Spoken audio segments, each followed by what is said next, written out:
В июне этого года стартовала вторая национальная инвентаризация лесов в Кыргызстане. В рамках данного проекта сегодня в Государственном природном парке Аларча были проведены работы по сбору количественных и качественных данных о лесах. Были составлены их описания, возраст, порода и качество древесины, оценка изменений, произошедшие на момент проведения инвентаризации, также уровень экологического состояния.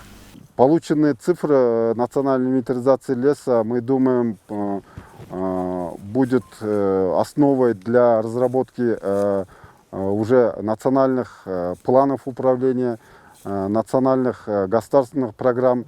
Как раз в прошлом году был принят национальная лесная концепция, и одним из таких важных направлений этой концепции был как раз было проведение именно второй национальной инвентаризации лесов Кыргызстана. Полевые работники провели инвентаризацию наземным способом с применением информации дистанционного зондирования и новейшего компьютерного полевого оборудования и измерительных инструментов, приобретенного в рамках проекта «Интегрированное управление лесными экосистемами». К примеру, при помощи инструмента Vertex можно сразу измерить высоту дерева, расстояние от дерева до центра пробной площади, угол и закладку. Внутри встроен компас для определения азимута. С помощью данного аппарата результаты получаются более точными, и сам процесс проходит намного быстрее. Особенность данного подхода проведения инвентаризации заключается в том, что применяются высокоточные технологии. Это планшеты, это Vertex, который помогает измерять, это лесные инструменты. Планшет нам помогает, если мы раньше заполняли при проведении инвентаризации или лесоустройства, заполняли на карточках, потом переводили его на компьютер, то планшет позволяет нам сейчас на месте все эти данные занести в планшет, и где доступность интернета, мы можем это отправить в сервер. То есть это оперативность, во-первых, и качество работ повышается.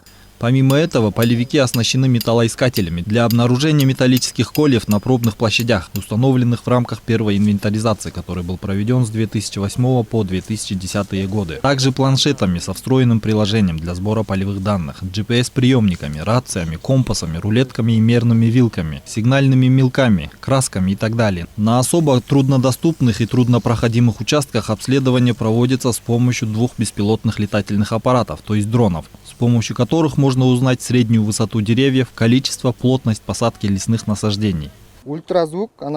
Этот прибор называется Vertex. Преимущество данного прибора в том, что измерение происходит с помощью ультразвука и лазера. А этот прибор называется Dispander. Он работает вместе с Vertex. С помощью него можно беспрепятственно измерить расстояние не только одного, а несколько деревьев. Раньше мы использовали компасы для определения расстояния, угла и градуса. Было, конечно, много трудностей. Сейчас же стало намного проще после приобретения таких современных аппаратов.